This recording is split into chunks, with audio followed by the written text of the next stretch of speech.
What is going on, y'all? It has been a hot minute since I've been on here. Let me roll my window up, it's a little loud. I'm recording a video on the fly. I'm coming down a itty bitty lease road. Any of y'all out here that are in the Oilfield that are watching this, you know how bad these lease roads are. They ain't fun, man. They are not fun. So I'm just kind of creeping and crawling. Even though, you know, I do have a Pete 2015 Peterbilt 587 with a pack car engine, MX13, IX13, no, MS13. Anyways, it's a 13 engine. It's a correction. I can't even talk. I've been up all night. It's a pack car engine. I deleted the def. Awesome truck.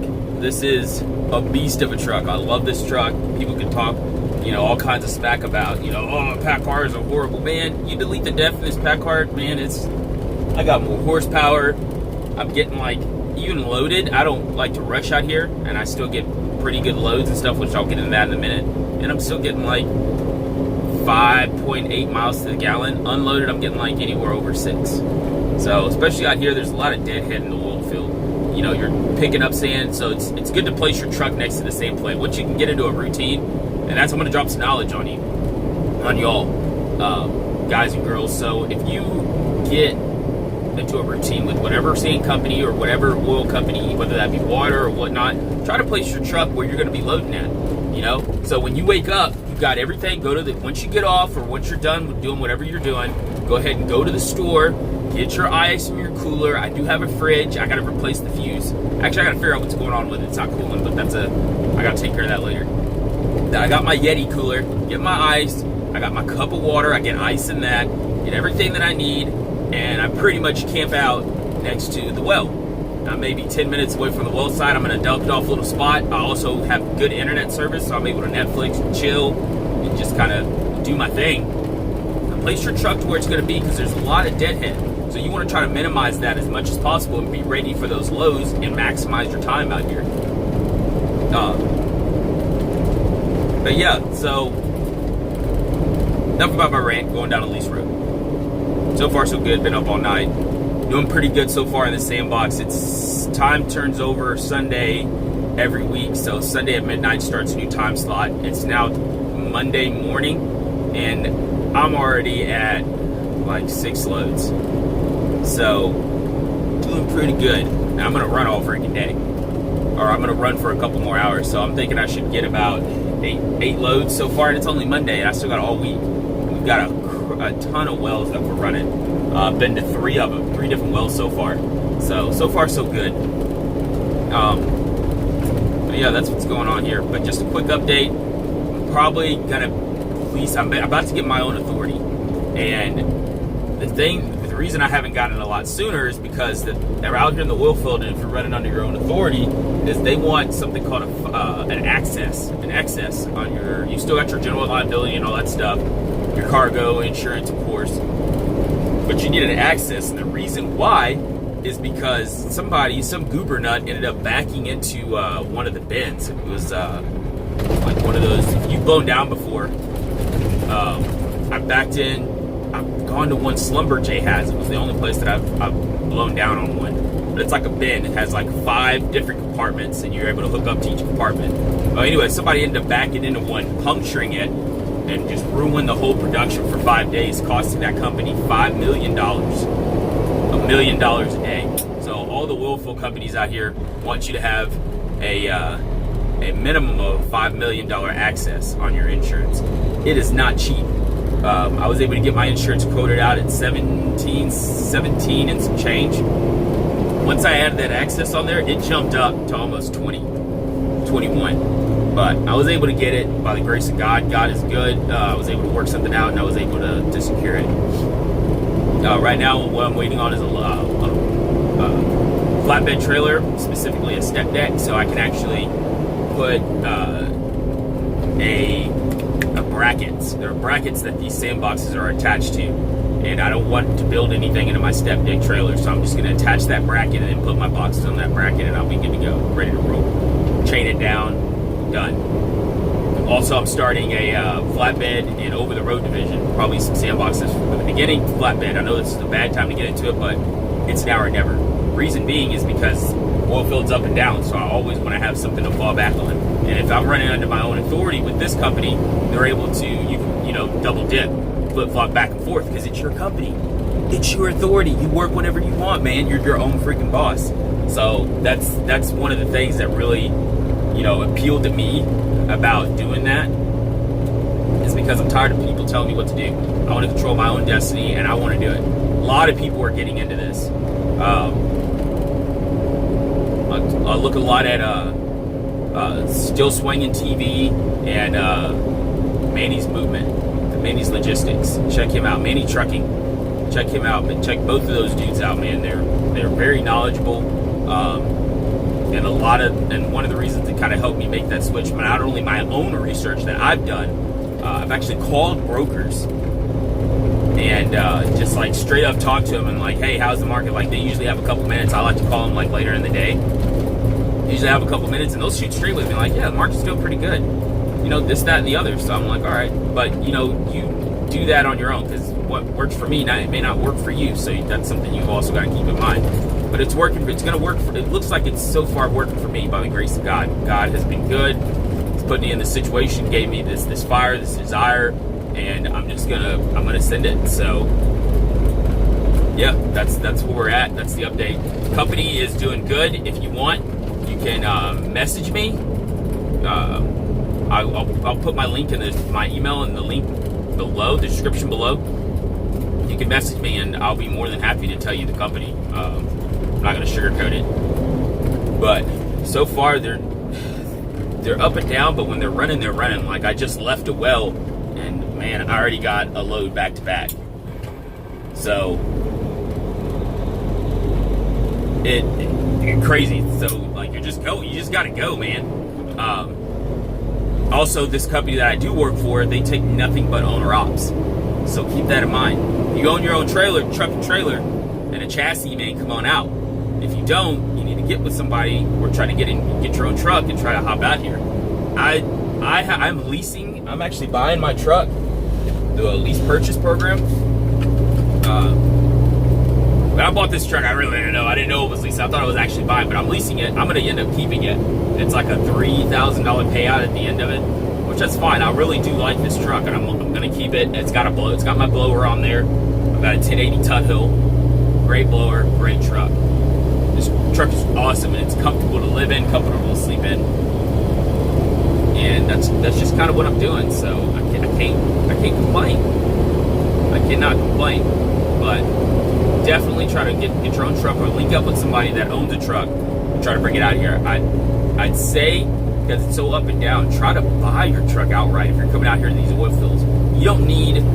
I decided to get a nice truck. The money that I had and I put down on it, I could have actually, gone and got a cheaper truck. It would have already been paid off, and I'd have been golden, and I could be working on getting another truck. I could have had this truck that I already paid off out here, and I could have went and financed me to buy a newer truck, and I had 2 trucks by now. But I didn't do that. I ended up jumping right into to this, and you know what? God's been good. I know I talk about God a lot, but He really has been good, and I can't complain. I'm glad I did it the way I did it. If I could do it over again, do it different, I probably would. But you know what? I already made the cookies, so it looks like I'm going to eat them. So can't let them go to waste. So that's what I'm doing right now, y'all. That's my update. I'm going to be going over the road. I want to try to start a couple of different divisions. I'm still going to be able to keep this, sign a new contract as a carrier and haul sand with these guys. Also, I'm going to try to strike out and get my own sand contracts. It's not that hard. You just got to research. You got to ask. I'm not bashful. I'll come straight up to you and like, hey, is this what it is? I know working in these oil fields, you got to be, when you're especially the corporate world, you got to have a little finesse. It helps to know somebody, but you know what? If you're real is going to recognize real. So if you're real about what you're doing, and you've got an actually good company and it's got the infrastructure support, whatever loads that they need, they're going to take you, or they're going to give you a shot. Some of them will give you a shot and use you and see where it goes. So that's kind of going to be my approach on that. If there's something different, anybody has any different ideas, please feel free to comment on that in the comments below. But that's my course of action, and I'm also going to have some over the road. So if the oilfield dies down or slows down, gets up and down, I can just hop over the road. Oilfield picks up and over the road slows down, which I don't see how. We made almost $1 trillion last year in trading. I mean, just in freight alone, movement. Then I can just hop back over, into the oilfield. So I have the best of both worlds. Multiple streams of income. Still swinging trucking. And Manny's movement. You check those guys out. Check those guys' channels. I'm not trying to piggyback off, but they're actually, it's true. And, I also read a lot of entrepreneur books. I have a couple on my phone. I have to pull them up and get you the exact name and the author. I didn't have them. I don't have them memorized off the top, but that's what a lot of millionaires and billionaires, that's how they make their money. Yes, they did make money, striking it big. Some of them got lucky, boom. But most of them that are still successful and making even more money, they have multiple businesses that they own. They have their fingers in a little bit of everything, even if they don't know anything about it. They have consultants that they just invest and they build those businesses up because one, they're good at negotiation, they have a drive and a passion, and they're real about it, and they have the capital to back it up. Multiple streams of income. So that's going to be, my mindset. That's what I want to challenge everybody, man. Multiple streams of income. Don't just settle with, your 9 to 5. Try to see if you can get something else. How can you start investing? How can you do this? Try to invest in the stocks. Just get more money. Don't just put all your eggs in one basket. That's what our parents and stuff did, And, when stock markets crash or this crashes or, they end up losing their one job here, you're done. Don't have a job. Have a lifestyle. Have a career. Be the boss. There's too many Indians. We've got enough Indians. Who's going to be the chief? Who's going to step up and be the chief? Who's going to step up and, take on that stress? Because it's not easy, trying to start a business and getting it up and running, especially getting it profitable. It is not easy. It takes a special person. You've got to be able to handle that stress. If you can handle the stress, you're golden, And my mentality and the way I look at it is why I'm already struggling. I already know, and this is what helped me make that step. When I was, thinking about this, I was talking to my wife. We're already in this position. We know what this is about. What's the difference between struggling in this position and struggling in that position? Why not just move up into here and then have a chance to do something better? And that's really where we're at. And we made that leap, and so far so good. Bessie's been running good. That's her name. Like I said, my Pete can't be a sweet Pete, but Bessie's running good. By the grace of God, these roads are rough, and she takes a pounding. She takes a pounding and a beating like on a daily basis, but she's freaking holding up. All right, she's a trooper. I've had to replace a couple tires, definitely air filters because the dust is bad, and I try to at least dust them out at least 3 or 4 times before I replace one, because after a while it just gets, it's null and void. You can keep dusting out so much, but the dust is so fine out here, it gets into the fibers of that filter, where eventually you're just going to have to replace it and be done. And my oil changes, I've had an alignment done because the roads are rough. And then, of course, when I got into my wreck, which I'll probably talk about that in the next video, what happened and why I got shut down for like 6 weeks. And I'll probably upload that tomorrow, and I'll go into depth about that. Now, other than that, she's been doing great. I really can't complain about this truck. I've seen Freightliners, Volvos, everything else out here, but if you look out here in the oil field and you look at the trucks that are really broke down, when a P breaks down, it breaks down. There's something significantly wrong with it, but if you keep up your upkeep, it'll get you down the road a lot further than these Freightliners and these Volvos. Internationals. Don't know much about Mac. I really haven't seen too many broke down. I've seen a couple out here, but they look all right. But majority of the time, 9 times out of 10, when you see a truck broke down out here in the oil field, it's either a Freightliner, Volvo, or an International. Rarely will you see a Peterbilt. Rarely will you see one. When it is, it's either 9 times out of 10 a flat tire, or there's or DOT shut it down for maybe like a load securement or something, or it's like significantly broke down. But it's also been running and making that guy money for quite a long time. So that's the reason I really went with Pete. Love Pete. I'm probably not going to drive another truck, but a Peterbilt, I'm sold. Sold. Go on Still Swinging TV and he'll really explain why. He actually does a video with another gentleman and he really goes into depth of why I peed over a Freightliner. He basically does a comparison between a Bentley and a Honda Civic. Go check this video out. Still swinging TV, still swinging. Black dude, really freaking cool. Out of Cali, cool cat. But that's where I'm at. I'm gonna try to be more consistent with this. I've been running. I've had some VA stuff that I was dealing with, kids, wife, and just kind of getting this all off the ground. So that's why I've been pretty incognito, y'all. So I do beg your pardon, but I'm gonna try to get back in it and be a little more consistent, bring y'all some decent content. I'm not trying to, take over the YouTube world. I just want to put out, just like a lot of people on here, put out honest information. This is a networking. YouTube is a networking stream where anybody can hop on here and share their experiences and be honest about it. Some of these dudes aren't honest. Some of these dudes are not honest about some of the revenue that you can make out here and the real, significance of, being out here in the oil field. Yeah, there is money, but you've got to also run. I'm going to help you. Email me and I'll show you the tricks of the trade. I haven't been out here long, but I figured it out and I talked to a bunch of old heads. You're not going to find that on a lot of the videos on here on how to run out here. There's a way to do it. There's a way not to do it. All right?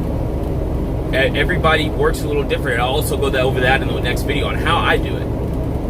There's a way to do it and there's a way not to do it.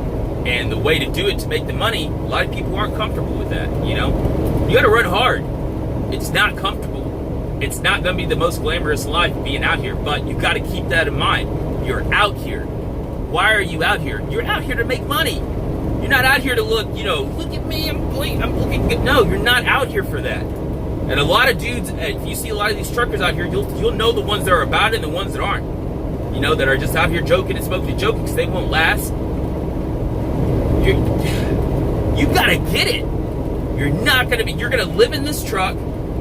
Make sure you have a comfortable, good truck with good AC, because it's hot as heck. It's already, what time is it? Yeah, it's 9 o'clock, 9:30. It's already 95 degrees outside. All right, it's gonna be hot. All right, this is Texas, and you're just gonna be out here getting it. All right. So I'm gonna go over that more in depth in the next video. I'm also gonna go over my wreck in the next video, and then give another update. Hopefully by my next video, I should have some more information on my LLC. They're kind of dragging. I'm still waiting on my text dot and my VOC3 to go through. I don't know. I'll get information on that. I think it's UIC. I don't know. I'll have to check my paperwork, but I'm waiting on those two. Once those are up, I send it with my insurance. I'm ready to get on the road. It's that freaking simple. By this week, I will have my own stickers on here, and I'll show you all a video of that. So, Luceleaftransport LLC is about to be a real thing. All right? It's about to be a real thing. Almost there. It's been an arduous road, a difficult road, but by the grace of God, it's there. Man, like, share, and subscribe.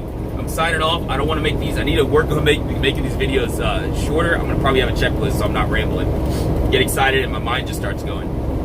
Like, share, subscribe.